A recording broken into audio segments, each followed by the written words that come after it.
Welcome to this episode of Eureka.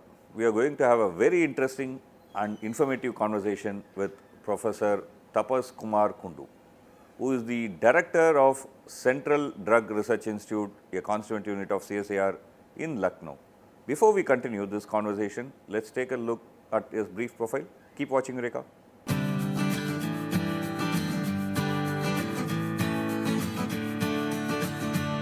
Neurons are the building blocks of the brain, and all activity and thinking that is conducted is based on these cells. And it is the depletion of these very cells that lead to disorders such as Alzheimer's and Parkinson's. It is where Professor Tapas Kumar Kundu extensively contributed recently. A team led by him has found a way to enhance the production of neurons in the brain, offering a potential cure for many brain diseases. And one of the biggest gains from this research is its potential to increase memory retention. This work of him was done when he was in Jawaharlal Nehru Centre for Advanced Scientific Research in Bangalore. Currently, he is the director in CSIR Central Drug Research Institute at Lucknow. Born on 2nd of January 1962 in Heli in the state of West Bengal, he obtained his PhD from the Indian Institute of Science, Bangalore in the year 1995.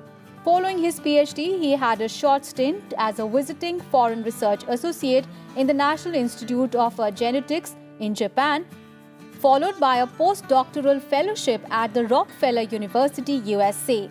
He joined JNCASR in 1999. Professor Kundu has made significant contributions in the area of regulation of gene expression and its link to disease and therapeutics. He is not only elucidating the mechanisms of transcription regulation through the epigenetic modifications, but also targeting them to design new generation diagnostics as well as therapeutics. Over the years, he has published several research papers in many international journals. Several patent applications from the laboratory have been granted and some are under process, which include several academically important research reagents with the potential commercial values, some of which have already been commercialized by renowned companies.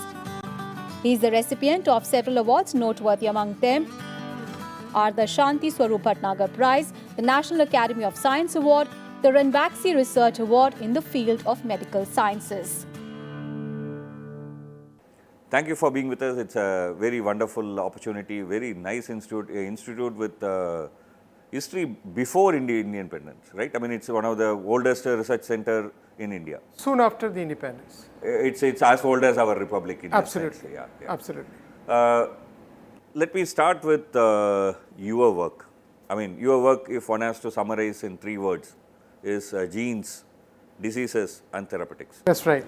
In some sense, like how genes express or there is a problem in their expression and how they cause disease, and by studying it, you want to find out how we can cure it. Yes, exactly. So, can you give us an example of how this exactly works? So, just to say a few words about me, is that originally I am trained as a biochemist from Indian Institute of Science, Department of Biochemistry.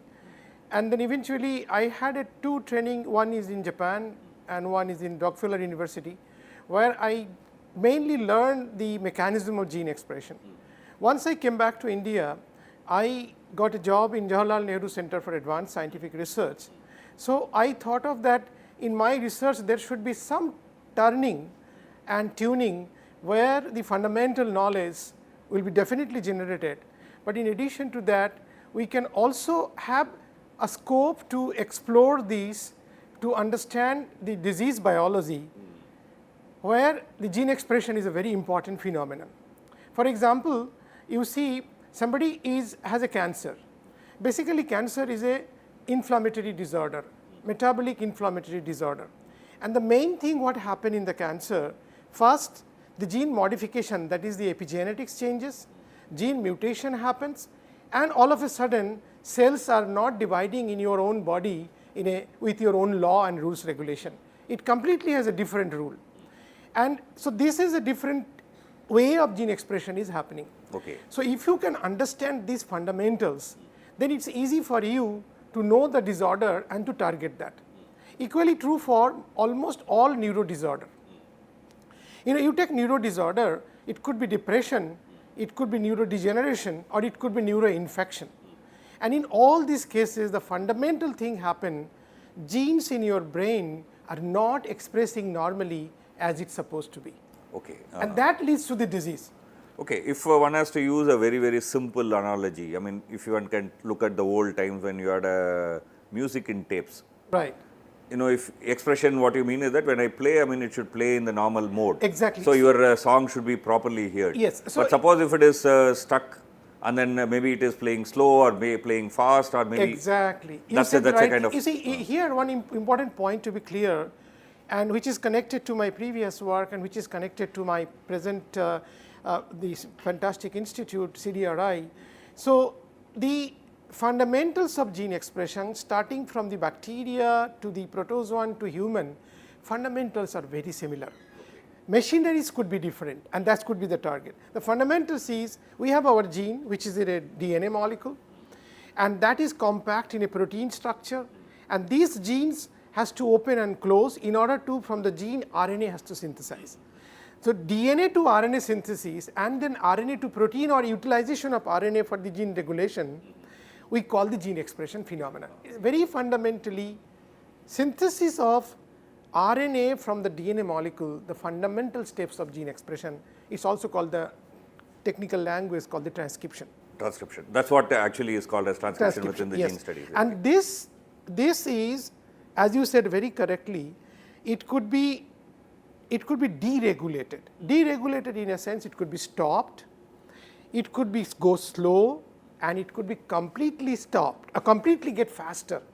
But there is another danger. What is happening either by the infection, by the virus, or by our aging process also, our genes are constantly breaking and rejoining. Yeah. So that, for that reason, what happened, the gene structure itself changes. Then phenomenon is, nothing may not happen slow or fast, because of the gene overlapping and mutations and the rejoining, the entire gene may express in a very different way. Okay, okay. So that something could, like, for example, if I have a paper and then I take Xerox, and from the Xerox take a Xerox, maybe a E may look like a A, or a D may look like a A. And then you take another Xerox, then what will happen, it is completely will look like a. Yeah, completely different. So that your expression will. So one important phenomenon of life is, for everyone, is that the breakage and reunion of gene, it is constantly happening, and we are repairing. And this repair system, for example, in a cancer is terribly disturbed. Okay, and that is why the DNA damage and repair, and from there the transcription is very important target for the therapeutics. Very, very, very, very nice. I mean, we need to continue this conversation, but we'll take a very short break. Keep watching Eureka.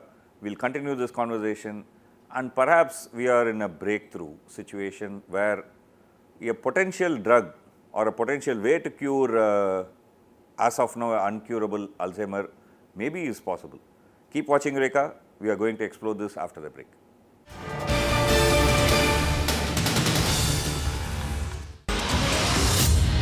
But first up, the topic of Iranian oil import. We have our national interest. We need oil from Iran. It is not only a question of oil. We have a deeper relationship with Iran, not only civilizational, geopolitical, of contemporary importance. We still had a barter arrangement. In lieu of oil, we used to export a lot of commodities like rice, wheat, Pharmaceutical. everything, so many other things. Now we'll analyze the SEZ policy. SEZ encourages manufacturing in the country. It encourages value addition in the country. Yes. It leads to integration with the domestic economy. They opted for SEZs, the smaller ones, unlike the large economic zones that were tried out in China. Here we have smaller, compact, export, 100% export oriented, SEZs.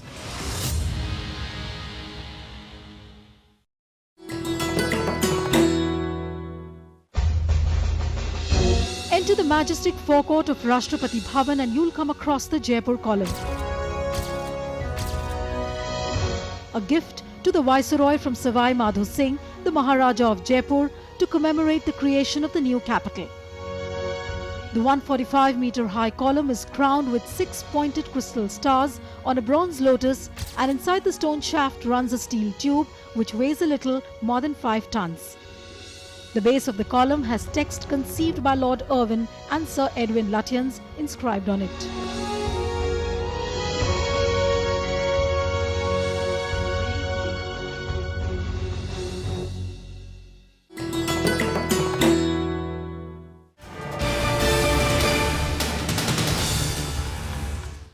Welcome back to Eureka. We are having a very wonderful and very informative conversation with Professor Tapas Kumar Kundu, who is the Director of Central Drug Research Institute, a constituent unit of CSIR in Lucknow.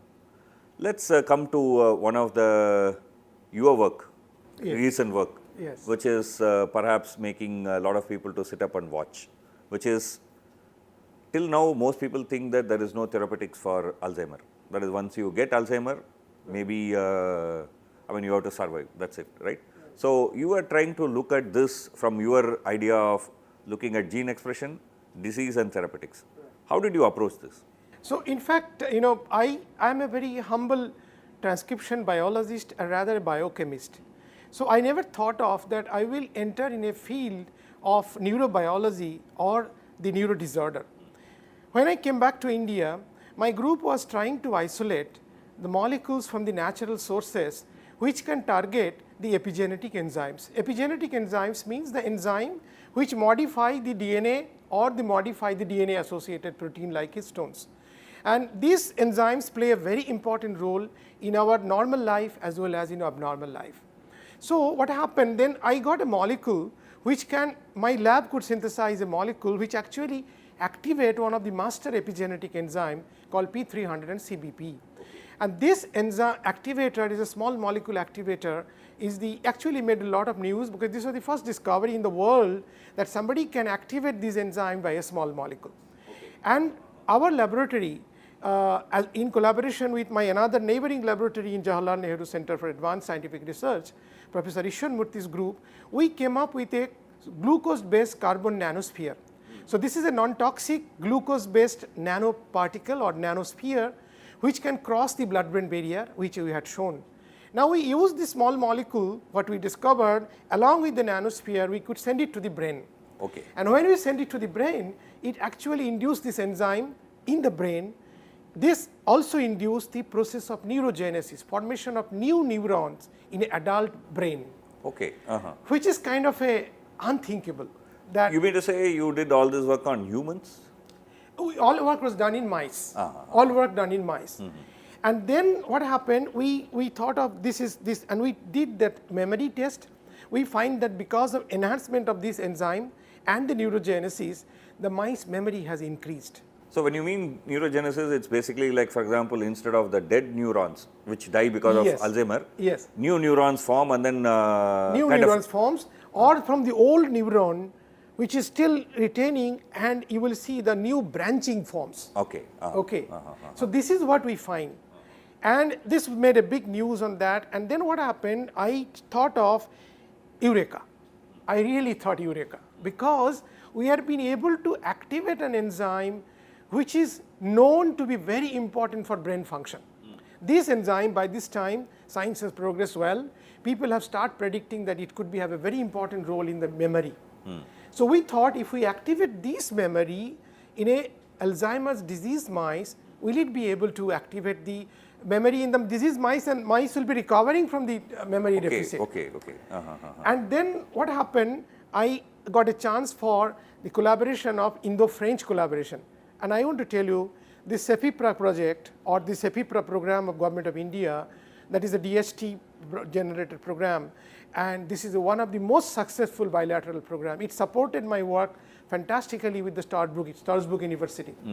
And very recently, what we have found is the dream of my life is that in Alzheimer's mice, we have recovered 100% memory of the mice by using the molecule we discovered. Okay.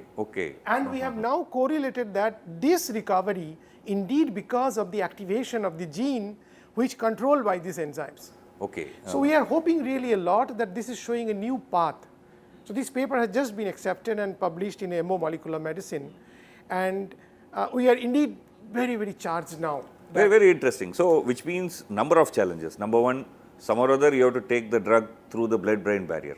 So that is one major challenge. Yes. And second, you need something which will actually take it and then Right. take it to the brain. Right. So that also you found. Yes. And also a molecule which will actually activate the enzyme. Right. So it's a series of things that you need to do if you have to finally make some drug actually work, right? So, see, anything you want to put into the brain, the major problem is the blood-brain barrier that we all know. Yeah. And so what has happened, this carbon nanosphere, luckily, without doing any effort, it can cross the blood-brain barrier. Here I must, acknowledge, and I must acknowledge the encouragement from Department of Biotechnology, Government of India. DBT supported this project from the zero stage. And now this carbon nanosphere work, DBT has given me a translational project where the TB drug can be put into the carbon nanosphere, Okay. and we can send it to the brain. So which means that many issues, many diseases with brain, you can use the same transport mechanism. Absolutely. So Absolutely. what about cerebral malaria? Cerebral malaria we have not touched yet, but what at present I have done is that my team has now conjugated this TB drug isoniazid or rifampicin, and we are seeing that with this carbon nanosphere it is reaching to the brain. Okay. So we are at present testing with the TB mice model with the help of Indian Institute of Science, and we are very hopeful that this effort of Government of India and our group will really be successful, that we have the very interesting vehicle to target the brain. Very interesting. I suppose perhaps this is where we need to take a short break. We'll continue this conversation. We'll take a very short break. Keep watching Eureka. We'll come back after a short break.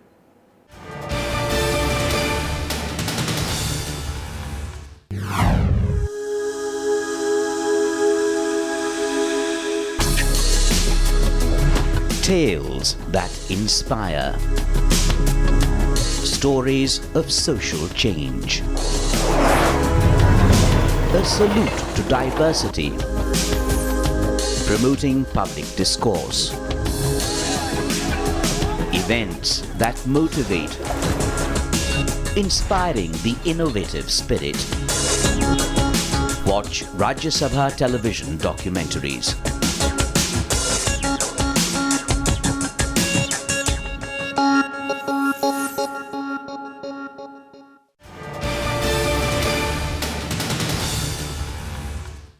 Welcome back to Eureka. We are having a very wonderful and very informative conversation with Professor Tapas Kumar Kundu, who is the Director of Central Drug Research Institute, a constituent unit of CSIR in Lucknow. It's been a very wonderful work that you have been doing. I mean, finding a transport mechanism through which different drugs perhaps in future can be taken to brain. I think it's a that itself is a very interesting program. Now you are heading this institute, CDRI, which was formed almost immediately after India became independent, because those time people thought discovering new drugs, particularly aimed at Indian population, is a very important aspect. It's now more than 60 years this institute has been? 70. 70 years Yes. this institute has been? Yes. What would you think are the major achievements of this institute? So, just one clip I would like to say that when I was engrossed in this fundamental research and which was leading to the applications, I was really not ready to leave Jawaharlal Nehru Center for Advanced Scientific Research. And all of a sudden, even though I did not try to get the directorship of CDRI, which I always thought an institute of eminence, and I don't deserve it. So, and to be honest, I got a call from CSIR without doing any try for it, and I was surprised and pleasantly surprised. And then I gave my discussion meeting with the committee, and within 3 weeks, PMO cleared my appointment. I do not know why I was really so much chosen by the government, and I hope I will be able to do justification of it. This institute actually has done more than what people know about this place. So it is a visionary thought of our scientists just before independence and the post independence, and a fantastic support from the Pandit Nehru's government at that time, and that to form an institute of this structure when there was no pharmaceutical industry in this country. Yeah. And this was well thought. It was placed in a very critical position of the country, that is in Lucknow, and the mandate was to develop an indigenous ability for the drug development research, and also to generate a manpower who will support the drug discovery and drug development and drug production in this country. And you will be pleased to know, or you might be knowing already, today India is known the pharmacy of the world. Yeah. And any pharmacy company you go, pharmacological or medicine company you go today, there will be 10 to 20% workers, scientists are trained in CDRI, PhD from CDRI.